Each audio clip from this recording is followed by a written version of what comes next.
আসসালামু আলাইকুম। আপনারা সবাই কেমন আছেন? আশা করি সকলেই ভালো আছেন। আমি আজকে আপনাদের কিছু বেসিক ইনফরমেশন দেব, যেটা মালয়েশিয়া আসার আগে আপনাকে অবশ্যই জানতে হবে এবং আপনার জানতে হবে মালয়েশিয়ার সম্পর্কে। তো মালয়েশিয়ান সংস্কৃতি, তারপরে ওদের মেলামেশা, হ্যাঁ, ওদের ওঠা বসা কি কেমন, বা ওরা কি পছন্দ করে সেটাও আপনাকে জানতে হবে। তা না হলে আপনি বেশি দিন মালয়েশিয়াতে থাকতে পারবেন না, অনেক সমস্যার সম্মুখীন হতে হবে। এবং এই দেশের আইন খুবই খুবই কঠিন এবং অনেক সচেতন। তো আমি আপনাদেরকে, যারা মালয়েশিয়াতে আসবেন তাদের উদ্দেশ্যে বলবো, আর যারা নতুন আসেন তাদের উদ্দেশ্যেও বলবো, যারা মালয়েশিয়াতে আসতে চাচ্ছেন তারা কিভাবে আসবেন এবং কলিংয়ে আসবেন নাকি ট্যুরিস্টে আসবেন, কিভাবে আসলে আপনাদের ভালো হবে সেটা নিয়েও আমি বলবো। আজকে এই মূল ভিডিও হচ্ছে এটাকে নিয়ে। তো আপনারা অনেকেই ট্যুরিস্টে আসেন এবং আপনারা মনে করেন ট্যুরিস্টে এসে আপনারা বহিদ হয়ে যাবেন। তারপরে আরও ভাবেন যে ট্যুরিস্টে আসবো, তারপর কিছুদিন পরে অ্যাপ্লাই করে তারপরে পারমিট নিয়ে নেব বা বহিদ হয়ে যাব। আসলে এটা অনেক কঠিন ব্যাপার। এর আগ পর্যন্ত আপনি মালয়েশিয়া থাকতে পারলে তারপরে আপনি আবেদন করতে পারবেন, অ্যাপ্লাই করতে পারবেন। তার আগে তো আপনাকে ধরে নিয়ে গেলে আর আপনি পারবেন না। তো আজকে আমি বলবো ট্যুরিস্টে এসে কি সমস্যার সম্মুখীন হতে হবে আপনাকে। সর্বপ্রথম সমস্যার সম্মুখীন হতে হবে, আপনি কোনো ভালো কাজ পাবেন না, কোনো ভালো কোম্পানিতে আপনাকে নেবে না। বড় বড় কোম্পানিতে এদেশের আইন, আমি আগেও বলেছি, এদেশের আইন কিন্তু অনেক কঠিন এবং অনেক সচেতন। তো এদেশের প্রত্যেকটা নাগরিক সচেতন এবং তারা অনেক অনেক অ্যানালাইসিস করে, অনেক ভাবনা চিন্তা করে একটা কর্মী নেয়। ঠিক আছে? তো আপনি সর্বপ্রথম খাবার দাবারের সমস্যা হবে। তারপরে আপনি যার মাধ্যমে আসবেন তার কাছে আপনি জিম্মি হয়ে যাবেন। আপনি কোথাও যেতে পারবেন না, কারণ আপনার পারমিট নেই, আপনি চেনেন না, জানেন না আপনি কোথায় যাবেন। তারপর আপনার পরিচিত কেউ থাকলেও সবাই আপনাকে উপকার করতে চাইলেও পারবে না, কারণ তারাও একজনের কাছে বন্দী, বা তারাও কোম্পানির তাদের কাছে দায়বদ্ধতা থাকে। আপনারা যদি ট্যুরিস্ট আসেন তাহলে আপনার অনেক সমস্যার সম্মুখীন হতেই হবে। হ্যাঁ, তো আমি আমি কিন্তু ট্যুরিস্টে এসেছি, আসছি। আমি ট্যুরিস্টে এসে অনেক সমস্যার সম্মুখীন হয়েছি। তো আমি আমার অভিজ্ঞতা থেকে আপনাদেরকে বলতে চাই, আপনারা কেউ ট্যুরিস্টে আসবেন না। আমি না জেনে এসেছি এবং আমি অনেক সমস্যার ভিতরে পড়েছি, এবং আমি এখন আলহামদুলিল্লাহ ভালো অবস্থানে আছি এবং ভালো জায়গায় আমি যেতে পেরেছি। কারণ এটা হচ্ছে আমার আমার আত্মীয় স্বজন ছিল এবং তাদের মাধ্যমে আমি একটা ভালো জায়গায় চাকরি পেয়েছি এবং আমি সেটেল হয়েছি। কিন্তু সবাই তো এটা পারবে না, সবার তো আপনজন নাই, বা অনেকে থাকে না, অনেকে কেউই নাই, দালালের ভরসায় করে এসেছে এবং কি অনেক সমস্যার সম্মুখীন হয়েছে, এবং কি সে 6 মাস বসে থেকে তারপরে তার দেশে ফিরে যেতে হয়েছে। এর কারণ হচ্ছে ট্যুরিস্টে আসা। ট্যুরিস্টে এসে তারা বহিদ হতে চায়, কিন্তু তারা পারে না।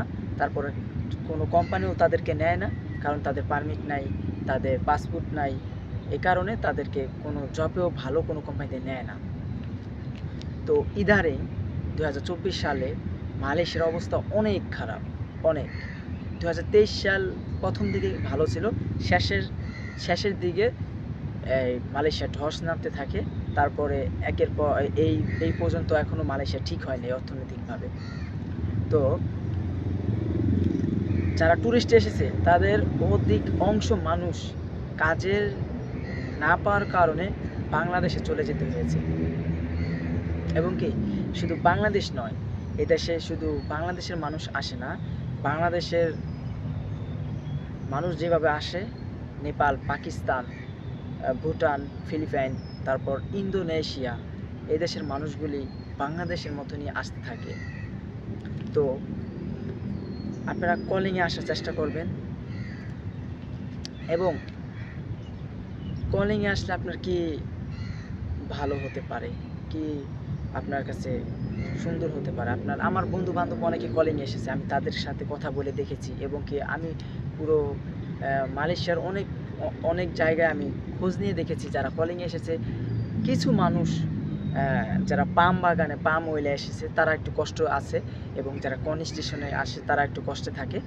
কিন্তু বাকি যেই সেক্টরগুলো আছে, সার্ভিস সেক্টর, তারপর সুপার মার্কেট সেক্টরের দিকে, তারপর অনেক বিভিন্ন ফ্যাক্টরিতে যারা আসে তারা খুব ভালো অবস্থানে আছে এবং কি তারা খুব ভালো অ্যামাউন্ট পাচ্ছে। তারা মাস শেষে টাকা পাচ্ছে, তারা বেতন ওভারটাইম পাচ্ছে, তাদের কোনো মাসের বেতন মাইন নেই, কোনো মাসের বেতন তারা পায়নি এমন কোনো অভিযোগ নেই।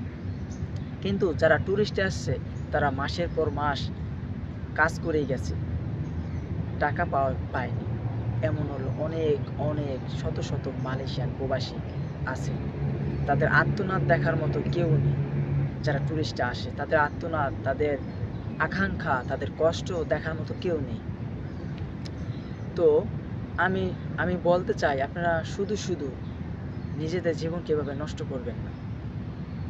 আপনারা মনে করছেন যে মালয়েশিয়া আসলে আপনাদের ঋণ শোধ হয়ে যাবে, আপনাদের জীবন সেটেল হয়ে যাবে। আসলে কিন্তু না, আপনারা শুধু প্রথম ধাপ পার করছেন আপনার সফলতা পূরণ করার জন্য। এখানে এসে আপনাকে শূন্য থেকে আবারও ধাপে ধাপে উঠতে হবে। কিন্তু আপনার যদি পারমিট না থাকে, আপনার যদি স্বাধীনতা না থাকে, তাহলে আপনি কিভাবে এগিয়ে যাবেন সামনের দিকে? তো আমি বলতে চাই, আপনারা কেউই ট্যুরিস্ট আসবেন না, এই ভুল করবেন না। আপনারা সবাই কলিংয়ে আসবেন এবং কলিংয়ে আসলেও যাচাই করে আসবেন কোনটাতে আসলে আপনি সেফ থাকবেন। এবং আসার আগে আপনাদের পরিবার, আত্মীয় স্বজনদের সাথে পরামর্শ করে, বা যারা অনেক বছর বিদেশে থাকে, মালয়েশিয়াতে থাকে, তাদের সাথে পরামর্শ করে তারপরে আপনারা আসলে ভালো হবে। এবং আমি বলতে চাই, ট্যুরিস্টে যারা আসে তাদের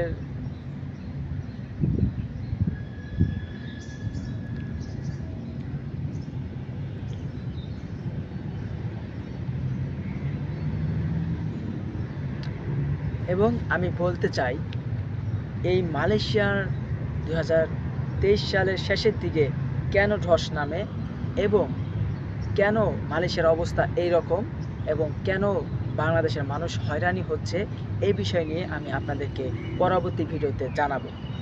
এবং আমি অ্যানালাইসিস করে দেখেছি মালয়েশিয়াতে কেন এত কর্মসংস্থানের সংকট দেখা দিয়েছে এবং এত কর্মী কিন্তু কর্মসংস্থান এত কম কেন, সে বিষয়ে আপনাদের সাথে আমি আলোচনা করব পরের ভিডিওতে। এবং আরও আমি আপনাদেরকে বলবো কেন মালয়েশিয়ান সরকার কর্মী সংকট দেখিয়ে বাংলাদেশে কলিংয়ের মানুষ আসার আহ্বান জানিয়েছিলেন এবং আনার চেষ্টা করেছে। তারপরে সেই মানুষের যে চুক্তি করেছে, কলিংয়ে যত মানুষ আনবে, 5 লক্ষ মানুষ আনবে মালয়েশিয়াতে, সেই চুক্তি করেছে, সেই মানুষগুলিও কিন্তু আনা হয়নি। সেই কলিং বন্ধ করে দেওয়া হয়েছে। এবং কেন বন্ধ দেওয়া হয়েছে এবং কেন মালয়েশিয়ার এমন ধস নেমে এসেছে, এবং বাংলাদেশি যারা মালয়েশিয়ান প্রবাসী তাদের দুর্ভিক্ষর কারণ কি, এটা আমি আপনাদেরকে পরের ভিডিওতে জানাবো। আল্লাহ হাফেজ, টাটা।